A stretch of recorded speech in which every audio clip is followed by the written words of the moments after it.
¿Cuáles son los retos del gobierno en este último año? Vamos a continuación con este informe.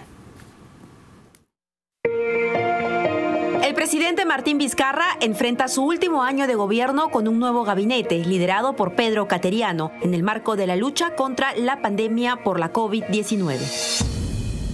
Estos cambios se dan, según el analista político Jeffrey Radzinski, con la finalidad de enfrentar de una manera más eficaz la pandemia. El hacer estas modificaciones, en cambiar los perfiles de Ceballos a Cateriano, es una manera de decir, miren, estoy preparando mi equipo para el último año. Es evidente que nos ha ido mal en el manejo sanitario, tenemos una crisis económica, laboral muy grande y eso toca enfrentarlo de una manera más eficaz y pronta. Por eso es importante el trabajo articulado entre ministerios, con la finalidad de reactivar los sectores más golpeados por la COVID-19. Así lo manifiesta Alexandra Ames, jefa del Observatorio de Políticas Públicas de la Universidad del Pacífico. Puedan trabajar a la par para asegurar que este crecimiento económico, que va a empezar a ser lento, pueda rendir sus frutos, pero en donde nadie quede atrás. Ya hemos visto que hay un incremento de la pobreza considerable. Para el exministro de Trabajo y Promoción Social, Jorge González Izquierdo, se debe recuperar la confianza de los consumidores tras el impacto por el nuevo coronavirus. La gente está pesimista respecto al futuro inmediato del Perú. Entonces, lo primero que hay que hacer es tomar medidas para cambiar del pesimismo al optimismo, porque mientras la gente siga pesimista, no va a gastar en consumo lo que debiera de gastar. Además, en el mes de abril se deben realizar las próximas elecciones presidenciales y garantizar el debido proceso democrático, tal y como señala el politólogo Martín Tanaka. Uno es asegurar, por supuesto, que hay un proceso electoral mínimamente ordenado que permita el cambio de gobierno. No es necesariamente fácil porque estamos en medio de la discusión de cambios en la reforma política, ¿no es cierto? Finalmente, la búsqueda del consenso con el Congreso de la República hará que todos los objetivos para la reactivación del país se consigan. Así lo manifiesta Alexandra Ames. Esperemos que este nuevo gabinete liderado por Cateriano pueda ser un gabinete más concertador, que fomente el diálogo entre el Congreso y el Ejecutivo, porque hoy más que nunca necesitamos estar unidos para trabajar en todas las reformas que se necesiten. Estos son los retos que debe afrontar Martín Vizcarra en su último año de gobierno y en la nueva normalidad.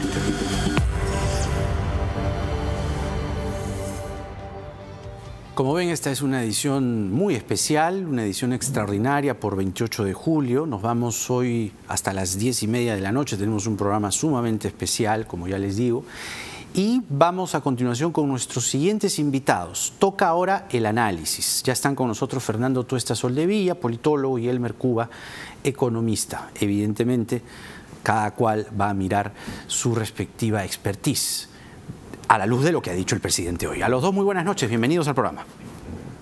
¿Qué tal? Buenas noches. Hola, buenas noches, Jaime. Bienvenidos. Buenas noches. Bueno, a ver, acaban de escuchar a la ministra de Economía. Eso será materia del análisis de Elmer Cuba. Pero yo quería comenzar, Fernando, con la convocatoria a todas las fuerzas políticas a construir un nuevo acuerdo, el Pacto Perú, que, por cierto, la ministra en la entrevista, en la parte final, ha señalado que los asuntos referidos a las políticas económicas también se van a llevar a este Pacto Perú, ¿no? La idea es generar una suerte de consenso, lineamientos básicos, políticas a largo plazo, cosas que toda la vida hemos soñado y que no sé si hoy serán posibles, no sé si la pandemia podrá sensibilizar a los políticos, no sé si este Pacto Perú, pacto patriótico como lo llama el presidente, sea algo distinto al acuerdo nacional o un acuerdo nacional 2.0.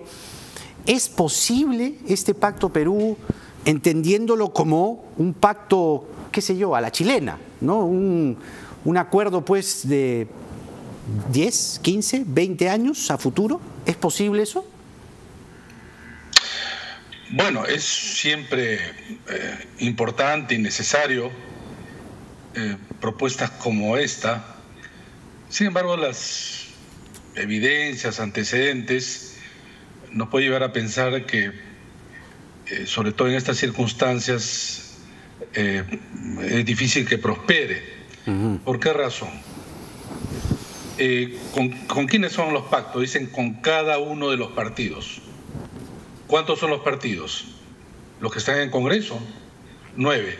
Los que están fuera del Congreso, 16. 24, porque todos son inscritos legalmente. Serían los más importantes. ¿Quién va a decir quiénes son los más importantes, no? Y como tú bien lo has dicho, hay un ámbito que, digamos, en donde se discute esto, o se debería discutir, o se ha discutido pero no ha tenido, digamos, el impacto esperado, que es el acuerdo nacional.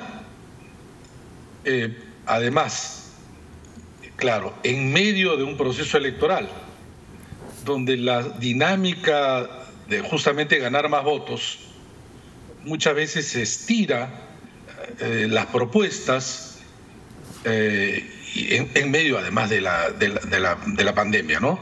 Sin embargo, yo creo que es un propósito y un esfuerzo de parte del gobierno que vamos a ver cómo se realiza. Es más, supongo que la presentación de Cateriano en el Congreso en los próximos días, con Consejo de Ministros, va a desarrollar un poco más alguna de estas 5 gruesas medidas que comprometen a lo que se ha denominado el Pacto Perú. Claro. Lo que me temo, sin embargo, es que se convierta en una lista de lavandería muy general, que no necesariamente pueda traducirse en medidas concretas, que es lo que realmente en este momento demanda la ciudadanía. Ojalá, espero equivocarme, que esto no sea uno de los tantos esfuerzos de diálogo que ha habido en nuestro país. Así es. Pero en medio, repito, de un altísimo fraccionamiento, ¿no?, partidario. Así es. Ahora, Elmer Cuba, el anuncio quizá el más importante en materia de presupuesto, es decir, de política económica, tiene que ver el referido al de la salud, que el presidente califica como un presupuesto histórico, cerca de 20.000 millones de soles para este sector. Ahora, Semana Económica en las redes quiso un poco pincharle el globo al anuncio diciendo, o sincerando las cifras en realidad, ¿no?, que ya en el 2020 el presupuesto se ha extendido hasta 23.000 millones de soles aproximadamente, con lo cual no sería histórico. ¿Es un presupuesto viable en primer lugar? ¿Es un presupuesto, en segundo lugar, que se vaya a gastar? ¿Quién asegura que se gaste el 100%? Porque el problema que tenemos es que el presupuesto no se gasta el 100%. Es decir, el anuncio per se hace que sea una transformación o este rótulo de histórico a lo anunciado. A ver, en los últimos 20 años Perú ha ido creciendo y también el presupuesto público. Entonces, en esa métrica, cada año ha sido histórico. Si tú revisas lo que se gasta hoy día en salud, en educación, en justicia, en transporte, hacia atrás, cada año ha sido histórico. Entonces, eso no significa nada. Número uno. Número dos, es imposible que el sector público pueda digerir semejantes cifras. Esta cifra de 20.000 millones de soles es cerca de 3 puntos del producto, ¿no? Duplica la capacidad de gasto de ese ministerio. Entonces puede estar el dinero en la mesa, pero la ejecución no va a ser la misma. Entonces, si antes tú cumplías el presupuesto al 50%, ahora que es el doble, lo vas a cumplir al 25%, ¿no es cierto? Entonces, en verdad hay dinero y va a seguir seguramente que en el presupuesto del 21, 22 y 23 va a estar en la mesa el dinero, pero la idea es aumentar la capacidad de ejecución. Por supuesto que Perú tiene que gastar mucho más en salud, pero creo que su capacidad de digestión no es la misma, ¿no? Claro. Ahora, volviendo a los anuncios políticos, Fernando, se ha referido el presidente a que la inmunidad no sea impunidad, en clara alusión a la reforma política, que podemos llegar al bicentenario con candidatos probos y sin cuestionamientos, ¿no? Es, como repito, un mensaje claro a que se respete la reforma. ¿Cuánto, sin embargo, puede conseguir el gobierno, teniendo en cuenta lo que se avanza en la Comisión de Constitución, y si esto, lo que Vizcarra dice en el mensaje, será evitable o no. Esto de inmunidad no es impunidad. Mira, Jaime, yo creo que el gobierno debió tomar posición sobre aspectos mucho más puntuales sobre la reforma política.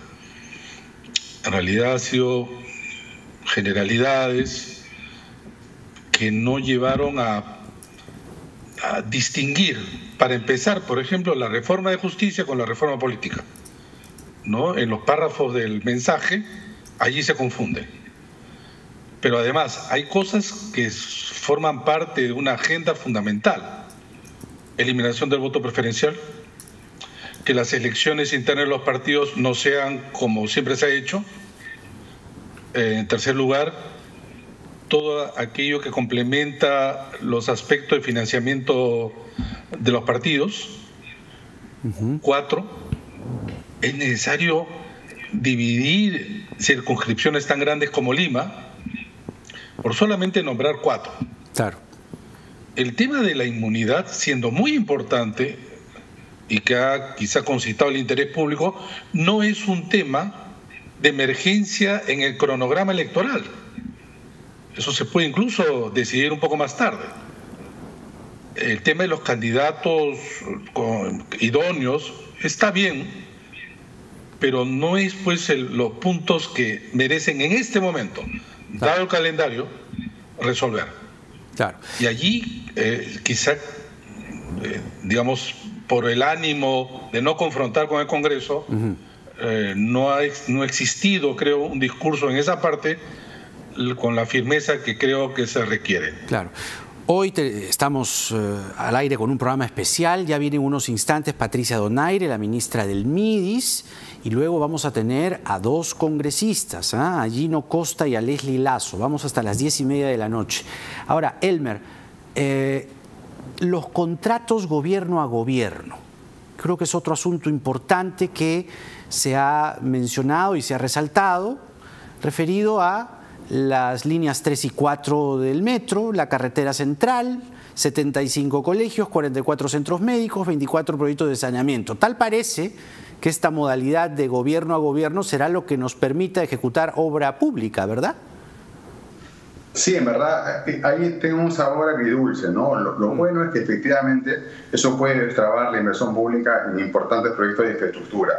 Lo malo es reconocer realmente la incapacidad del Estado peruano en justamente ser el gestor de estas obras, ¿no? Que tenemos que acudir a un gobierno extranjero para que nos ayude con la gerencia de un proyecto. Y luego que ese proyecto se construya, se entrega pues al Estado peruano para su administración, para su mantenimiento, o a un tercero privado que puede ser una concesión por 20 o 30 años, en el caso de una carretera, por ejemplo. Pero el reconocimiento de la incapacidad de ir para adelante con esa obra de infraestructura es lo que me hace sentir un poco incómodo con ese mecanismo, siendo hoy día lo más práctico posible, ¿no? Claro. Ahora, para continuar con lo económico, Elmer, el presidente anuncia este segundo bono para los que recibieron el primero.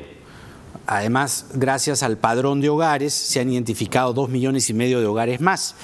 Dicen que será implementado entre agosto y octubre de este año. Vamos a ver, porque todavía no se termina de pagar el primero. Y además, 200 soles mensuales para niños en la orfandad, aquellos que pierdan a sus padres por la pandemia hasta que cumplan la mayoría de edad. Le preguntaba a la ministra, y quería preguntártelo a ti porque ella, digamos, está todavía viendo el presupuesto del próximo año. ¿Cómo vamos a cuadrar la caja después para ti? Sí, primero sobre este bono, ya que el gobierno efectivamente tiene las puertas abiertas y muestra voluntad de cambio cuando se equivoca, yo creo que es un error este segundo bono, porque ¿cuál es el objetivo del bono? El objetivo anterior era quédate en tu casa, es decir, te pago por 4 semanas de alimentos para que tú guardes la cuarentena y no te contagies. Ese segundo bono tuvo que haberse entregado en mayo, en junio, justamente para asegurar el éxito de la cuarentena, ¿no? Te pago 4 semanas más, ya te pagué 4 semanas, ahora te pago 4 semanas más de alimentos para que tú mantengas la cuarentena y no te contagies y nos des tiempo para mejorar la infraestructura de salud.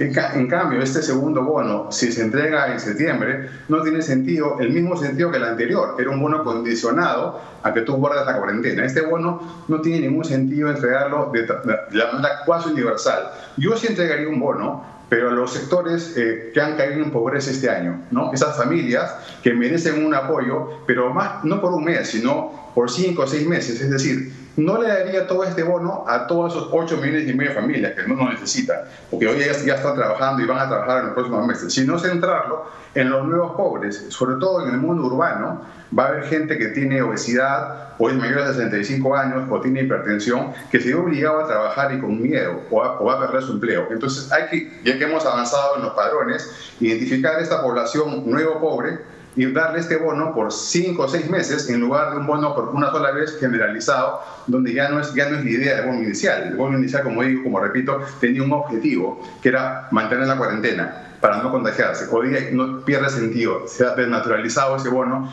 no hay manera de hacerlo. Además, yo lo usaría sí, pero como te digo, focalizando esta vez, quizá en la quinta parte de esas familias, ¿no? Y si realmente lo necesitan ahora porque han perdido el empleo.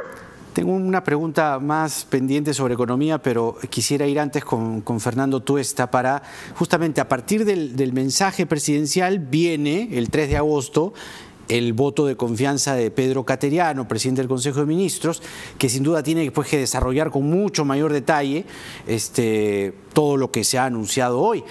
Y las bancadas, por lo que hemos tomado una temperatura inicial, ¿no? Algo rapidito, un testeo rápido, pues allí no hay mucho consenso y más bien no les ha gustado mucho a ciertos voceros, los que han estado presentes, ¿no? Vamos a ver qué dice el resto, porque sabes que entre las mismas bancadas hay discrepancias, pues no necesariamente hay una línea transversal de opinión.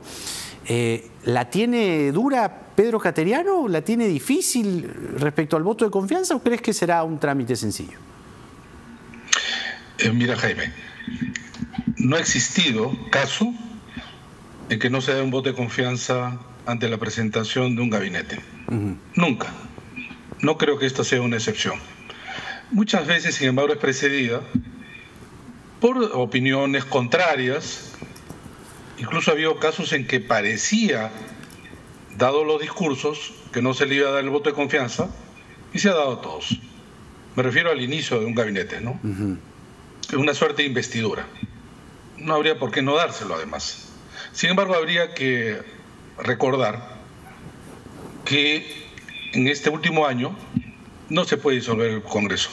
Sin embargo, como uno de los problemas de este diseño, el Congreso puede censurar a este y a cualquier gabinete, así sea 2, 3, 4 veces, y a todos los ministros.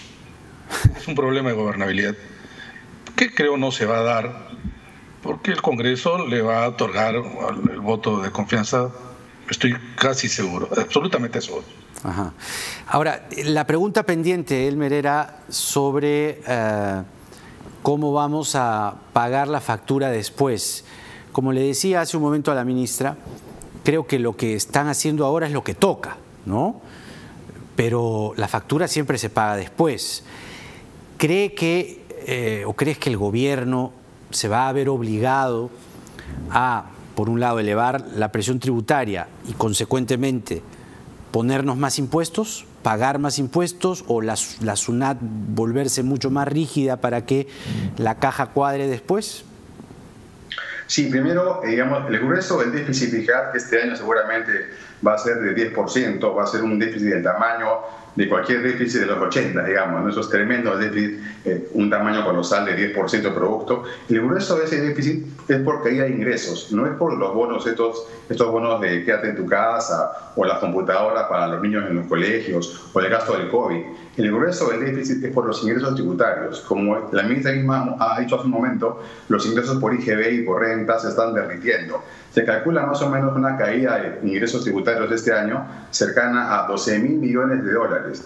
Entonces, esos son 50.000 millones de soles. O sea, es 2 veces y medio este récord histórico de salud. O sea, 2 veces y medio este récord histórico de inversión en salud se lo ha tragado la recesión con menores déficits fiscales. El próximo año, el próximo gobierno va a tener que iniciar un proceso de consolidación fiscal. Sea quien gane y sea quien sea el equipo económico, va a tener que ir por un camino de consolidación fiscal. Ojalá que ese camino sea luchar contra la evasión, porque en Perú es un país de mucho evasor de IGB y renta, y no de aumentar las tasas, porque las tasas hoy día en Perú son relativamente normales para la región. Es decir, las personas como nosotros que trabajamos todo el tiempo pagamos un límite de 30% del ingreso, y las empresas pagan 29.5%, que más o menos está en el promedio latinoamericano. No vería con buenos ojos para la economía, ni para las familias, ni para las compañías que están débiles, subir las tasas. Sí, con muy buenos ojos, aumentar la recaudación, luchando contra la evasión. Ese sería el mejor camino ya del próximo gobierno, ¿no? Para cerrar un poco esta brecha que se va a abrir lamentablemente por el COVID.